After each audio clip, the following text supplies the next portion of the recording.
we keep our routine, which is a big help. And I highly recommend this to people at home, to keep a routine. People in quarantine are reporting that they've been living in their pajamas for 3 days. Or if they're carrying on business or school through Zoom calls, they might dress nicely from the waist up with a pajama bottom on the bottom that can't be seen. But in times of stress, to maintain a routine is very helpful, and some people are writing out what their routine will be and even putting in time to watch Netflix in their routine, day routine. So we continue to meditate morning and evening and to gather to chant 4 times a day. Practicing morning and evening is something I call bookending practice, like the bookends that hold the books upright and together on the shelf. Bookending practice can be a good way to hold yourself together during challenging times. Even if you only practice for 5 or 10 minutes in the morning or the evening. When you first get up, or as you're getting up, you can just sit up in bed and practice for 5, 10, 15 minutes. And then also before you go to bed, you can get dressed for bed if you're not still wearing your pajamas. And before you lie down, practice. And of course, there are many good practices to do at this time. Loving kindness practice, gratitude practice being top on the list. Bookending practice is very stabilizing and can help keep you from sliding down and off the shelf. I used to do it when I had a family and also was very active in medicine. And I had a book on the back of the toilet. That was the only private place I had during the day. So when I got up, I would read a little passage from the book, which would inspire me to practice. People often ask, what should I read about Zen? And I say, read only things that inspire you to practice, especially when you begin. And then I would do the same thing in the evening before I went to bed. When I got ready for bed and I was sitting on the toilet, I would read something inspiring about practice. In medicine, there's another thing that happens in medicine. Nobody has time to read journals, and the journals are covered with brown paper, usually when they come in the mail. This is the old days before online journals. And so people had stacks of unread journals on the back of their toilet. And so it was called reading the brown journal, which meant you never read it because you never took the cover off. But I encourage you to read and practice twice a day. Do bookending practice if you can, as we do here at the monastery. Because it's a way of clearing out the day too, preparing for the day, preparing the heart, mind, and body for the day in the morning, and then in the evening, clearing out the day, letting go of everything we might be clinging to or worried about, and preparing for the next day, for sleep and the next day. So I've been talking on Sunday mornings about several themes. One is we practice in the good and the easy times to be ready for the difficult times. Another theme has been this is normal, Master Shen Ying's response to anything that happens. This is normal. Last week I talked about wearing a face mask and self-quarantining are bodhisattva practices that protect others from becoming ill and ourselves. When we were giving some masks to the ladies who are at the post office in Klatskanai, I told them about the theme from the Czech Republic, from Czechia. My mask protects you, your mask protects me. And one of the women at the post office said, we need a big button that says that.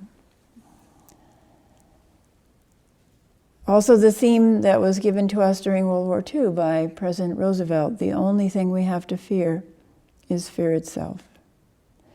And that the gift of Dharma is the gift of no fear. It's the most precious gift we can give, enabling us to be compassionate and clear-minded as the pace of impermanence seems to speed up.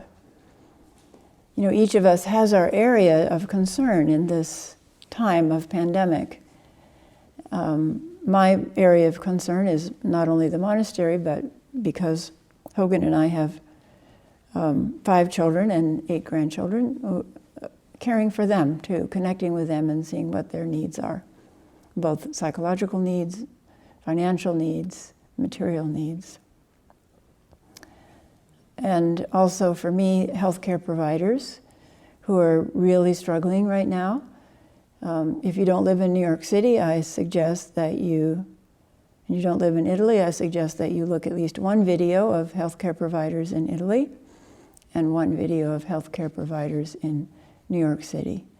Because for those of us on the West Coast, what happened in Italy, and they tried to warn us in the US, and what's happening now in New York City is what is advancing across the country and will affect us. And healthcare workers are completely overwhelmed. They talk about, for the first time in their life, breaking down and crying on their shifts or at the end of their shifts, having nightmares at night.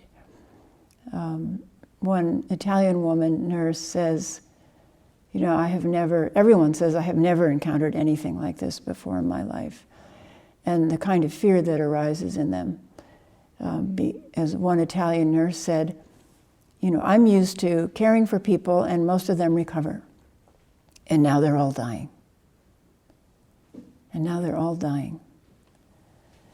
So there's tremendous stress on our healthcare providers who are not adequately protected with the equipment they need.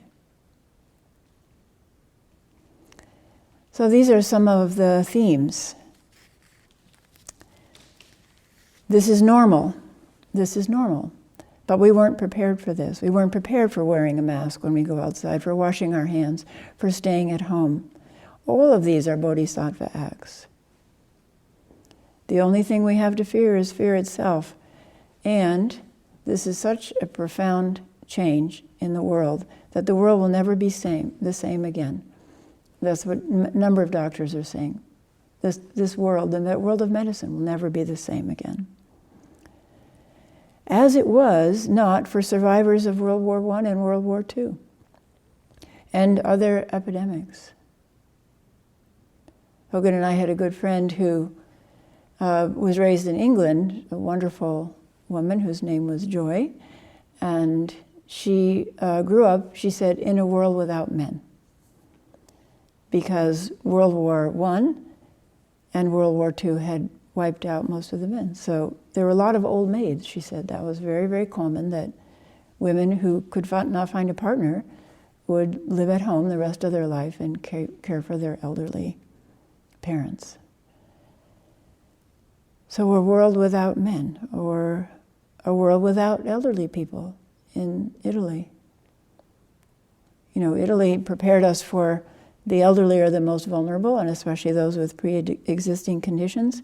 But now, as this epidemic advances across Europe and the US, it's hitting young people too.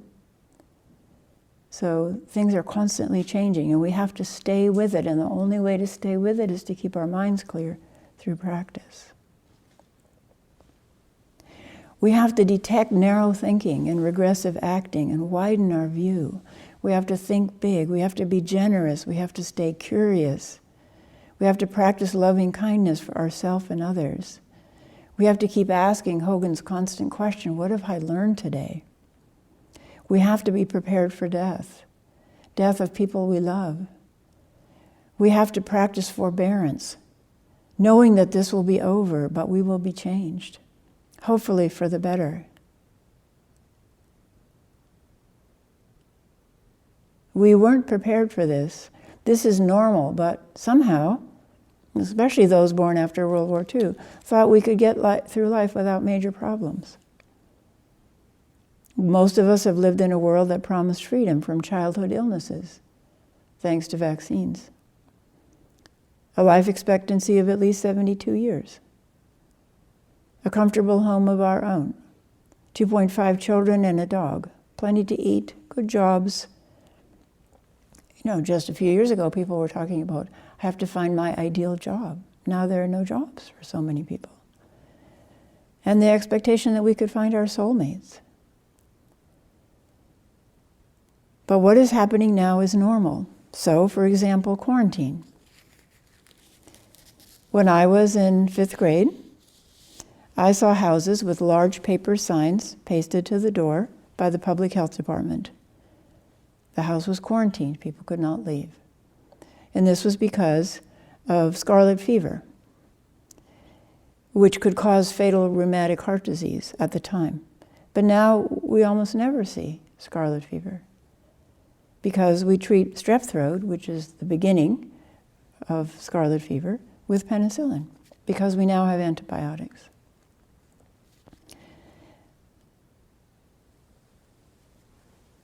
So quarantine is normal.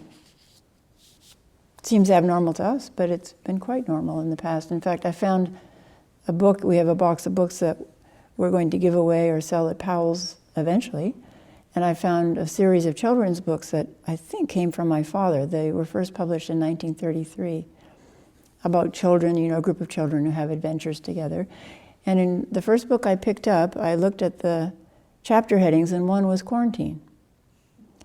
And so I was reading it last night, and it's this group of children who are delighted because one of them gets mumps. And they were out in the country, and they had to carry papers with them to return to school. And on the paper, the adults had to fill out, had they had any illnesses during the vacation, because maybe they couldn't return to school. So this one child, Molly, gets mumps, and the other children are really happy because they've been exposed to her, and they all get a month off of school. A month for mumps. We barely see mumps anymore because of the immunization, but it was a very serious illness. It could cause sterility in boys, even when I first came into medicine. Yeah. So we've come to expect a world without serious diseases because of immunizations and sanitation and antibiotics. So quarantine is normal. I remember my sister got a bad earache, and the doctor did home visits at that time in the country, and country setting, and he looked at my sister's ear. She had a rip-roaring ear infection, and he took out a little tiny knife and lanced her eardrums. That was how that was treated. You just cut open the eardrum, and pus would pour out, and then you would hope the eardrum would heal. Sometimes it didn't, and you were left deaf. Sometimes if you didn't have it lanced, the infection would spread to your mastoid and then spread throughout your body, and you would die from an ear infection.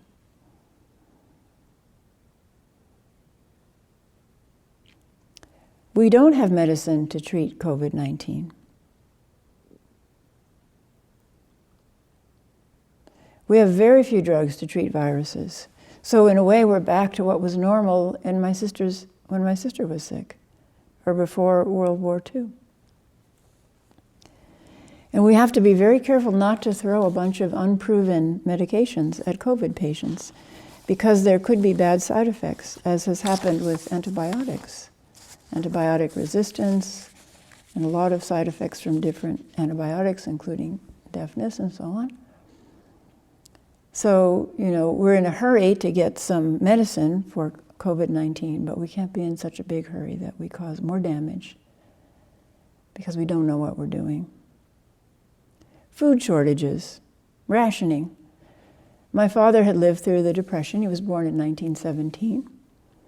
And when we went grocery shopping, he always headed straight in the door and for the bin with the day-old bread and the bruised or half-spoiled vegetables and fruits. And that would be the first thing he would buy. And my mother always disliked buckwheat. And I didn't know why until she told me that they had eaten so many buckwheat pancakes when they were first born because they were so poor. They were too poor to buy regular flour, but buckwheat flour was really cheap. And when I was born, there was rationing. So during World War II, these are the things that were rationed: meat, butter, fat, oil, cheese, and sugar. So you would get a ration book. I remember my parents' ration book. And the ration book had stamps. And you could tear off a stamp when you bought something to prove that you were complying with rationing. So there are stamps for those things, and those were red stamps. And then there were blue stamps for canned and frozen foods, juice, dried beans, soups, baby food, and ketchup. And the other things that were rationed were clothing, shoes, coffee, gasoline, tires, and fuel oil to heat homes. And if one was, this is a quote, if one was fortunate enough to own an automobile and drive at the then specified speed of 35 miles per hour to save fuel, one might have a small amount of gas remaining at the end of the month to visit nearby relatives.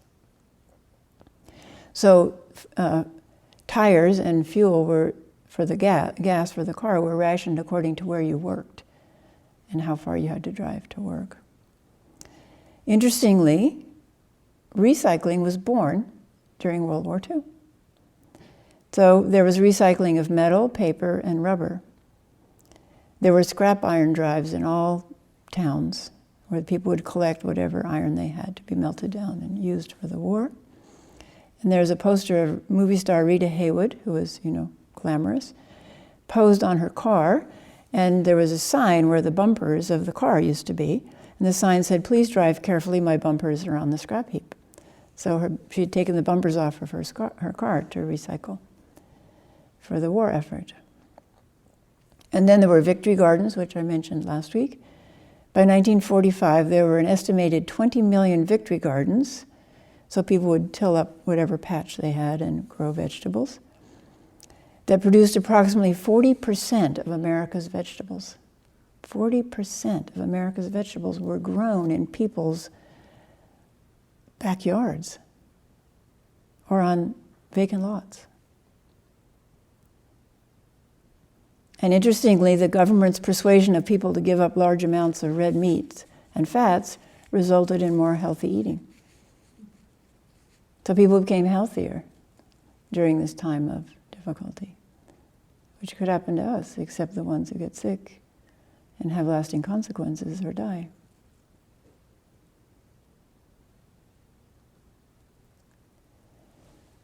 I was telling people that I remember in my childhood, because we didn't have butter, we had oleomargarine, which was kind of like lard, and it was in a plastic pack, and there was a little button in it that had red dye in it, and you squeezed that button and burst it, and you kneaded the pack of essentially Crisco, and until the coloring spread throughout it, so it would look yellow, so it would look like butter.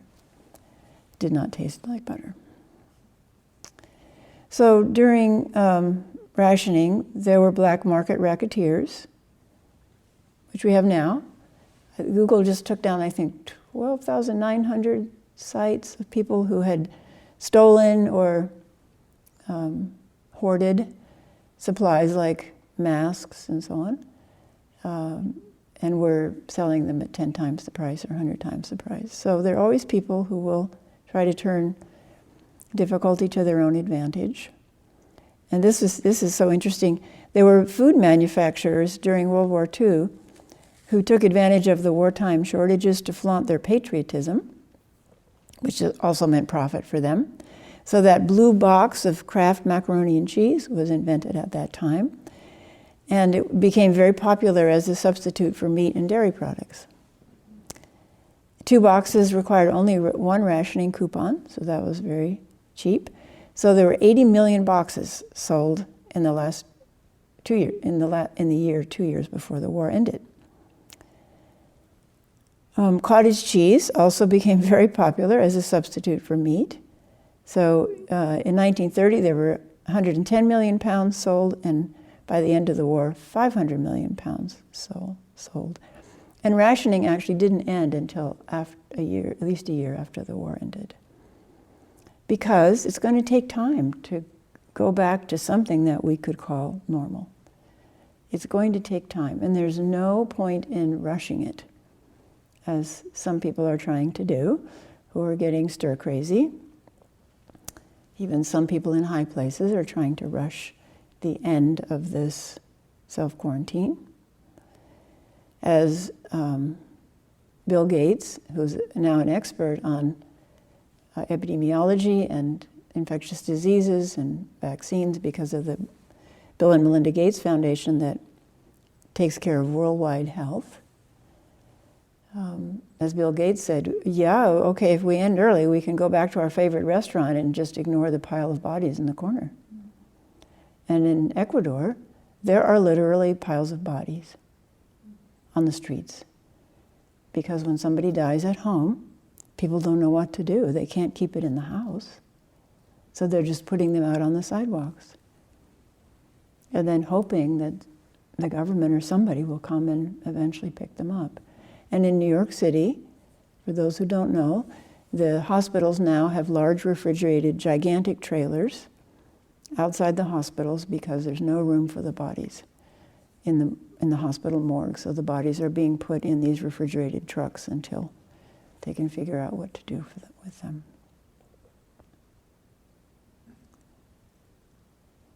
This is another quote from this article about rationing. While life during the war meant daily sacrifice, few complained because they knew it was the men and women in uniform who were making the greater sacrifice. There was a poster that said, "Do less so they'll have enough." On the whole, American people were united in their efforts. So currently, our men and women in uniform are the healthcare providers who are risking their lives and the lives of their children, their families, by continuing to work, to care for all of us when we get sick. Epidemics are normal. So I remember that very clearly the morning, we were staying with our grandparents in the Washington, D.C. area, and it was Sunday morning, and we went out to get the newspaper on the step, Sunday paper, and it had a huge headline. And the headline was that Dr. Jonas Salk announced that he developed a vaccine, a successful vaccine, successfully tested against polio. And my mother cried. I remember that so clearly because she was not the type of person to cry. And there were prayers of gratitude for Dr. Salk in every church across the nation that morning. Because for several years, we children were not allowed to go to birthday parties or swim in swimming pools because of the fear of catching polio and dying, or ending up, if we didn't die, with paralyzed legs, leg braces and crutches for life, or if we didn't die, lying in a huge respirator called an iron lung for life. So an iron lung was a gigantic metal tube, if you've never seen one or seen a picture of one. And people were in this tube. It was the form of a respirator at the time. And only your head stuck out through a rubber gasket. And the rubber gasket was the seal, because what the iron lung did is that it would change pressure, and so your chest would move and move air into your lungs. So there was this constant noise of the change of pressure. Positive pressure, negative pressure, positive pressure, negative pressure.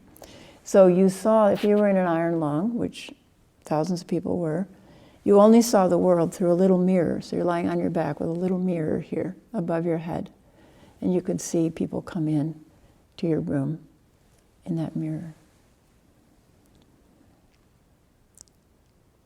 And so I think the last person who was in an iron lung died this year, who was essentially spent his life in an iron lung. And at the time, we believed that the U.S. had a duty to help other poorer countries. You know, after the horrors of World War II, we reached out. With the Peace Corps, we volunteered for the Peace Corps, for AmeriCorps, for VISTA, in order to help where we could. So let us hope that when this ends, there'll be the same transformation here. War is normal, as we know. You know, when we did the Jesus for Peace pilgrimage, I really looked at war and peace, and I thought, okay, and I had, done marches for the civil rights and for the end of the Vietnam War and so on. But I really began to contemplate, is there the possibility of the end of war as long as human beings are alive? And I realized no. As long as human beings have been alive, they've divided themselves into us and them, and then wanted what them had, what they had, their territory or their oil or their diamonds or their land, whatever, their women, their children for slaves, whatever. As long as human beings have been alive, war has been a reality. And there's probably no end to it in samsara. So this is normal war. This is a war of sorts. This is a new kind of war. And we need to unite all around the world to end isolationism, whether from our family members who have been isolated from each other are now connecting, isolation from our near neighbors to inquire about their well-being and what they need, or isolation from other countries around the world. It's ridiculous to think that we can isolate ourselves and protect ourselves with tariffs and walls. Another advantage of universal suffering is it can bring us together. This is universal, and it can bring us together. Or it can make us angry and then create human enemies. We have a choice. I've always been interested in the fact that there's a unique feature of natural disasters and pandemics that kill people and overturn their lives. The unique feature is there's no one to blame. So we don't get angry at rainstorms or earthquakes or tsunamis or hurricanes or flooded rivers. But soon after they occur, we begin to look for other human beings to blame, right? You see it every time. We don't get angry at nature, but we get angry at human nature. And one of the things that Hogan says is we are part of nature. If we realize we are part of nature, then maybe we wouldn't get so angry. So this is a war against a virus. Viruses are very interesting. They are the most abundant organism on the planet. So they're everywhere, including in our bodies. There are an estimated 38 trillion bacteria in our human body, and we know that most of them are beneficial, and they're in our large intestine, and they're our microbiome, and they keep us physically healthy, and they support our immune system and our cardiac health, and they support our mental health. But there are 10 times as many viruses in our bodies. There are 380 trillion viruses in our body, in one human body. So just as there are friendly bacteria that exist in our intestines and help us digest food, humans also carry friendly viruses that help protect us against dangerous bacteria. So viruses are kind of internal antibiotics in many cases, and they destroy bacteria that could make us seriously ill, including E. coli, dangerous E. coli. So this is like a war, but really there's no one to blame. Viruses can't reproduce without invading a host cell. So in the case of COVID, our cells, specifically our mucous membrane cells, they don't invade through our skin. They invade through the moist pink cells in our nose, mouth, eyes. So they can attach to those cells specifically, mucous membrane cells. And then they activate, and then they take over the host cell, the energy of the host cell, and the machinery, the tools in the host cell to reproduce themselves, rather than the host cell reproducing itself and keeping itself healthy. So they take that all over and then begin reproducing, in this case, their RNA, their genetic material, tiny bit of genetic material. And there's debate, actually, about whether they're alive or not. So you see articles saying, viruses aren't even alive, but other people say, yeah, they're alive. So we don't actually know where they came from, because they don't leave a fossil record, because they're just submicroscopic. We don't know where they came from. And it's quite possible that they evolved before any other life forms. We don't know. But it's also quite possible that they might be part of larger organisms that escaped, and then simplified to become like just, okay, we can reproduce. Just got rid of everything else they didn't need evolutionarily. So they could even be part of our cells originally, and they've evolved to live in this host. They want to live too. If we call them alive, they want to live too. And actually in our cells, there are bits and pieces that were originally bacterial, parts of bacteria that came into our cells, invaded our cells, and then just became part of the machinery of our cells that keep us healthy. So we literally are interbeing all the time. We could not exist without, quote, the other, trillions and trillions of them.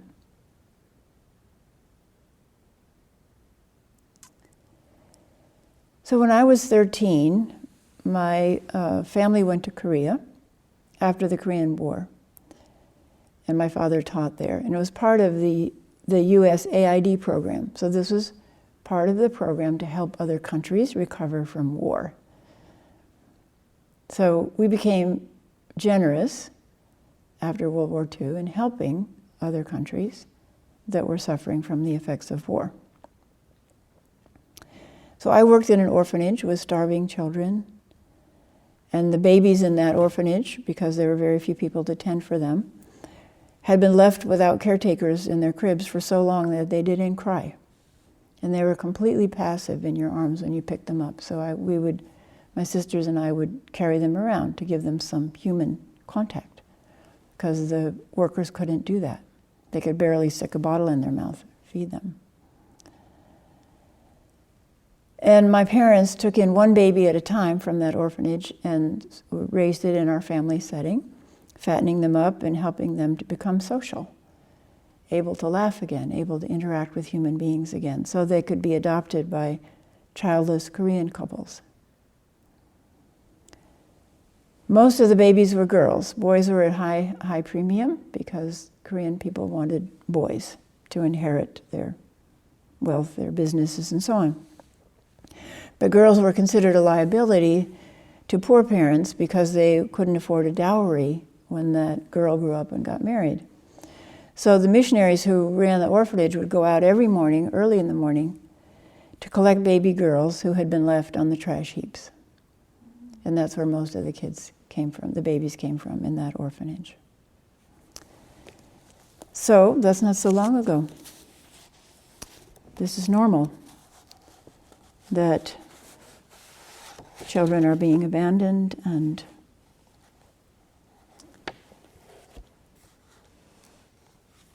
bodies are being abandoned. So this is from the poet Basho, while he was on a pilgrimage in 1684, and probably it's a time of epidemic. This is what he writes in his diary. As I was plodding along the river Fuji, I saw a small child, hardly 3 years of age, crying pitifully on the bank, obviously abandoned by his parents. They must have thought this child was unable to ride through the stormy waters of life, which run as wild as the rapid river itself, and that he was destined to have a life even shorter than that of the morning dew. The child looked as fragile as the flowers of bush clover that scatter at the slightest stir of the autumn wind. And it was so pitiful that I gave him what little food I had with me. This is a poem that Basho wrote. The ancient poet who pitied monkeys for their cries. What would he say if he saw this child crying in the autumn wind? How is it, indeed, Basho continues, that this child has been reduced to this state of utter misery? Is it because of his mother who ignored him, or because of his father who abandoned him? Or, alas, it seems to me that this child's undeserved suffering has been caused by something far greater and more massive, by what one might call the irresistible will of heaven. If it is so, child, you must raise your voice to heaven, and I must pass on, leaving you behind. So this is the kind of situation that healthcare workers are facing now. Who to put on the ventilator and who to leave behind. Who to give comfort care to, as Basho did with this child, short-lived comfort care and who not to give maximum care to. And this is very, very tearing, very, very tearing to the hearts of the healthcare workers. I saw a video of one healthcare worker saying, I signed up to help people recover from illness or prevent illness. I didn't sign up for this. I didn't sign up to play God, is actually what he said. So this is adding to the stress of healthcare workers at this time.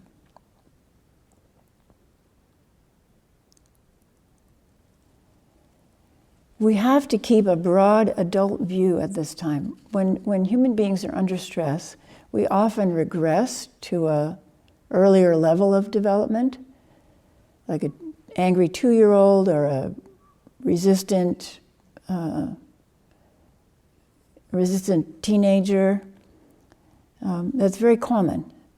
Or looking out for your own good rather than taking care of other people. So that's just a normal human tendency to collapse to a lower level of human development. And we have to keep a broad adult view of what's going on and not be self-concerned. So there's a very funny video online of a 2-year-old girl, and she's collapsed against the front door of her house, and she's crying, and she's covered with tears and covered with nose goo, and she's saying, I want to go out. I want to go out. And her dad says, you want to go out? She says, I want to go out. And then she just starts wailing harder. Yes, we all do want to go out. We all want to resume normal life. We want to get out of wherever we're quarantined in now. But we can't collapse into the self-centered view of a toddler. We have to practice forbearance. We have to convert, how can I survive, into how can I serve? We have to convert how can I survive into how can I serve? So one of our Sangha members, who's I think 86 and used to live at the monastery, said that she was very inspired by the videos from Italy and Spain where people each night are leaning out of their windows over their balconies, going out on their doorsteps and chanting or banging pots and pans in appreciation for healthcare workers. And actually the man that I told you about who was so distressed about playing God, and he was breaking down in the interview, the physician, emergency room physician. When the interviewer asked him, what can we do for you? He said, just a few messages of gratitude mean everything to us and we can go back into the fray. So our Sangha member decided that in Portland at 5 o'clock at night, she would go out and start singing Shantideva, our Shantideva chant. And she said, even though I have this old kind of wavery old lady voice, I just got out there and I did it. And so people in the Sangha have sent that message around and they're now inspired to go out at 5 o'clock at night, wherever they are, and sing the Shantideva chant, which includes, may I become doctor, nurse, and medicine for sick beings in the world. May food and drink descend, ending thirst and hunger. So it's a beautiful chant for this time. And it's our way of expressing gratitude for the sacrifice that healthcare workers are making.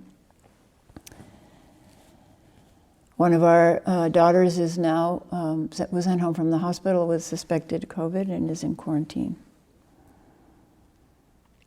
One of our daughter-in-law is trying to make this very difficult decision. She's in a nursing program which ends in August, but they're recruiting people now who aren't finished with medical school or nursing school.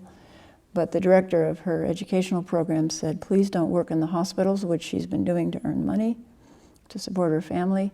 Please don't work in the hospitals until you finish this program, because of course, if she gets sick and really sick, then she could die and leave her family without a mother, or she could not be able to finish school. And certainly when she graduates, COVID will still be with us, and so then she'll be out on the front lines, which is her desire. Every healthcare workers' desire is to be out on the front lines, but we can't all do that for various reasons.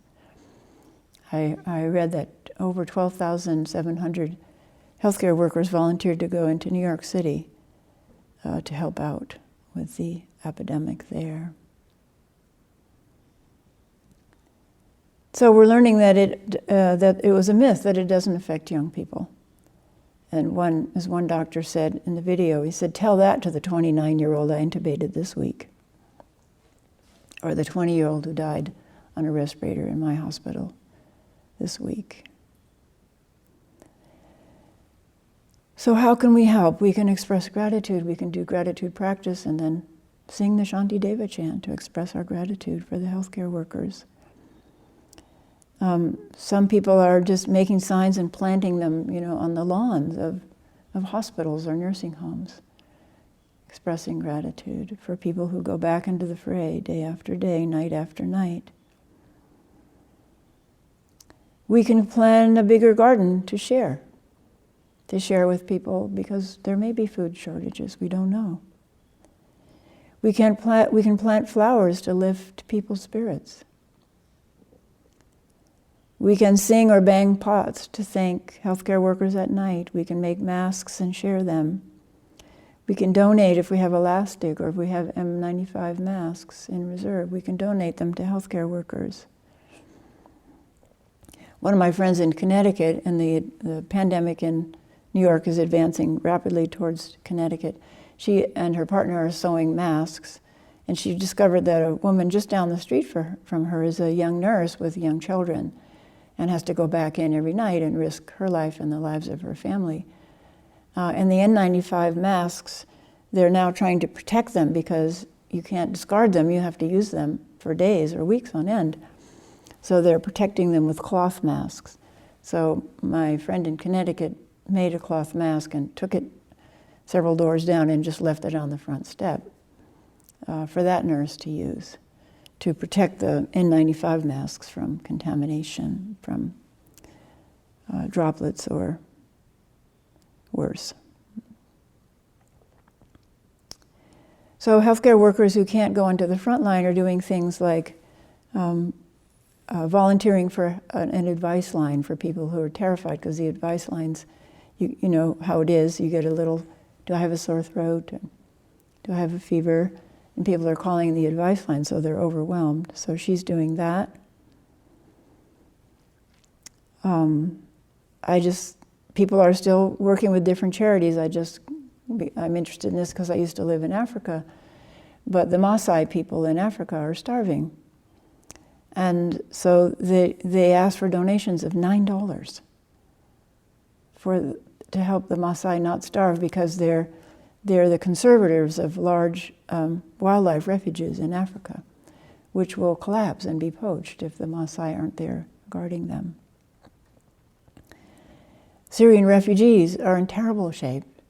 I heard this morning there are 20,000 Syrian refugees in one camp that was designed for 3,000.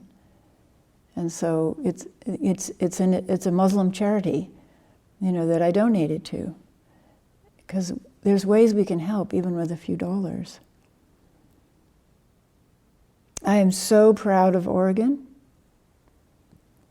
I'm so proud of Oregon because our president has had the governors of states bidding against each other and bidding against FEMA to get the highest price for ventilators that are supposed to be passed out by the federal government as needed. In Oregon, we have only 749 respirators.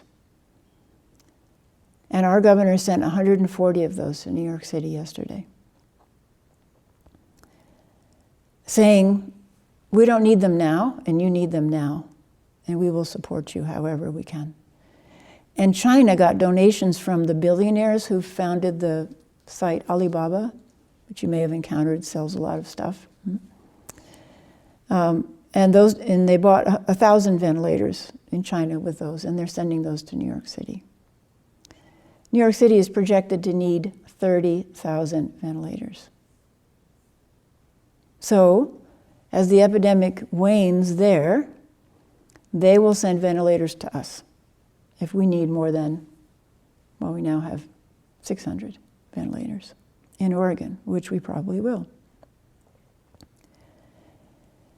These are the times that reveal who we are and where we need to do our spiritual work.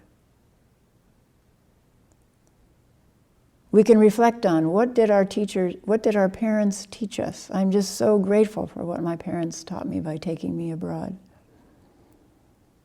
And through their generosity. What did our parents teach us? To be broad-minded and generous and hopeful?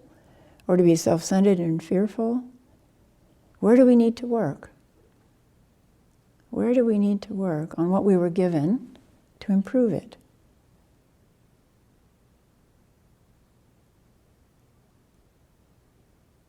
So I had an example this week because we're making masks here. We have a small army of people cutting and folding and sewing straps because we need 4 straps for every mask, and then people sewing masks.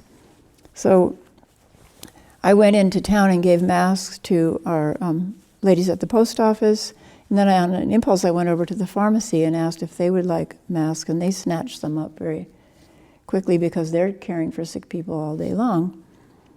And then I had a few left in my hands, and one woman stopped me as I was leaving the store and said, could I have a mask for myself and my daughter? And I said, sure. And then there weren't 2 more. And then I was carrying a few in my hands. We had some we were going to give to the nursing home in town, the Amber. And another woman came up to the parking lot and said, are you selling those? And I said, no, we're giving them away. And she said, oh, because I wanted one for my husband. And my reaction was to pull back and say, no, we're taking these to the nursing home. But, I don't have a very strong inner critic, but my inner critic could not let go of that incident. It just kept coming up in my mind over and over again. Why didn't you just give that woman a mask for her husband? And so I really tried to examine it. This is a time to really examine what's going on in our heart mind. And because it kept coming up, I knew I've got to examine it. And so I looked at it carefully, and I realized that I don't do well with sudden surprises, especially requests to give something away. And so I realized I don't do well with that, and I realized I'm going to practice, instead of this.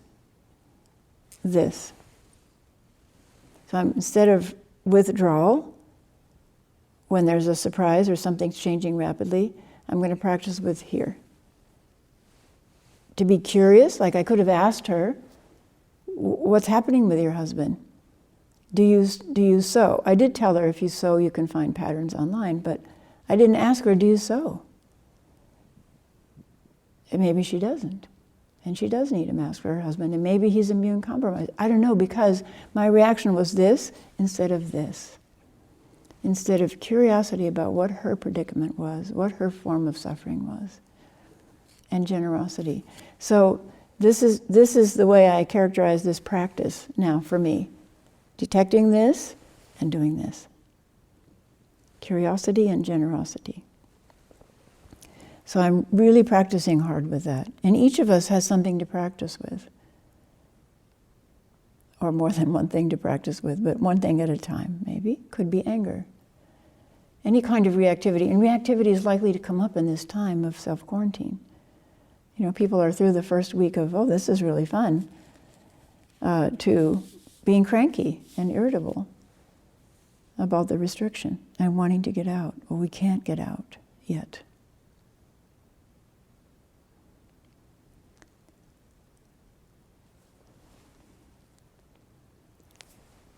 So I'll save something else interesting for next week.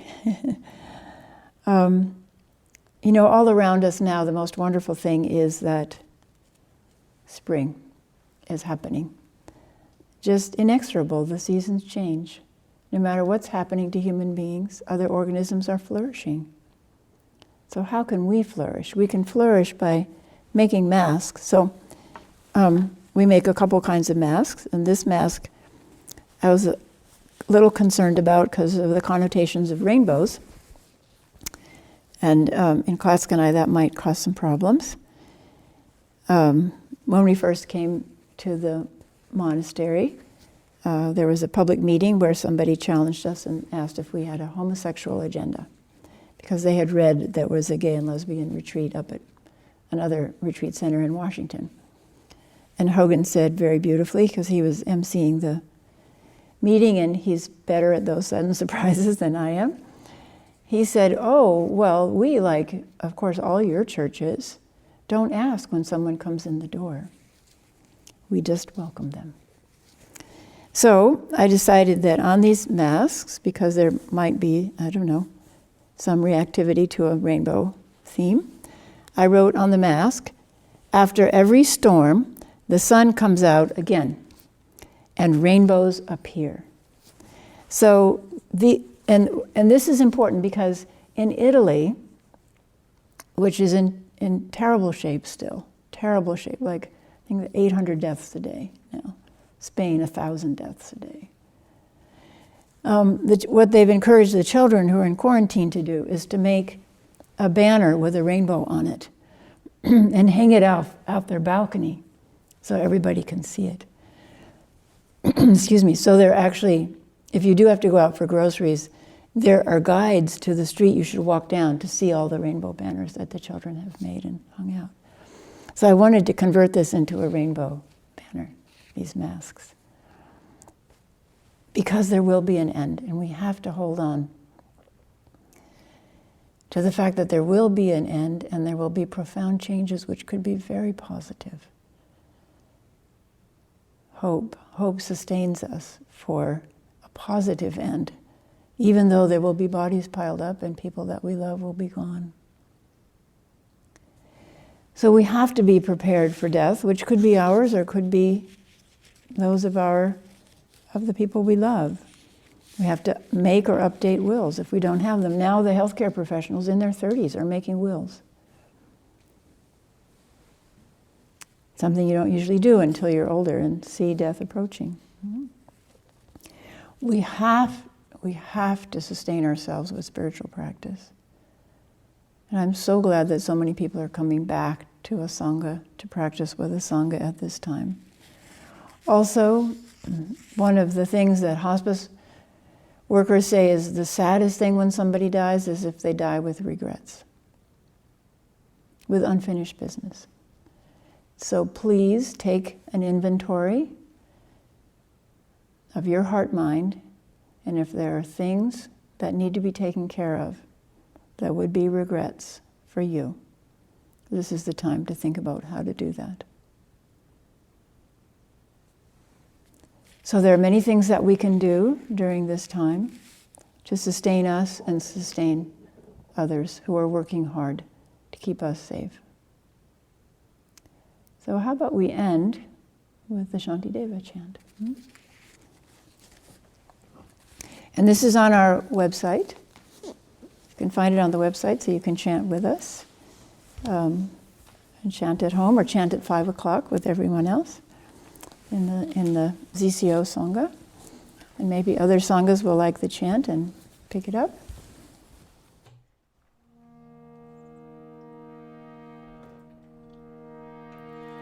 Shantideva's way of the Bodhisattva.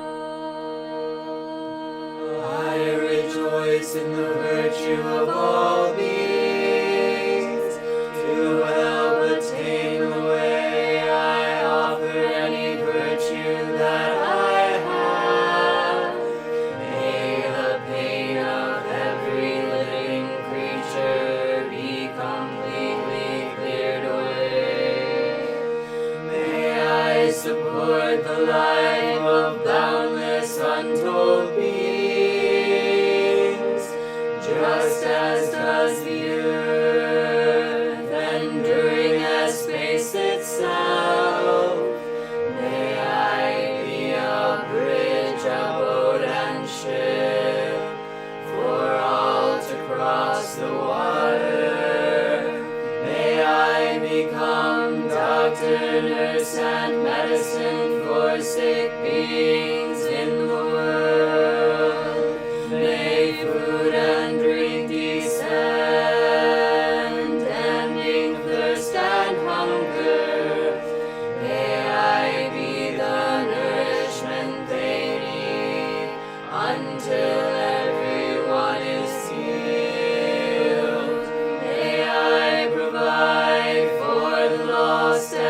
destitute. Everything they need through the night to guide them. May this very life that I've received liberate the world. May even acts of harm help the violent awaken. May they all come to know each and every joy. Until free from pain, may I be life for all beings. Throughout the ends of space, everything I've gained, I joyfully surrender. Every step I take, I'm moving with the world. May we all come to know the promise of this life, just as all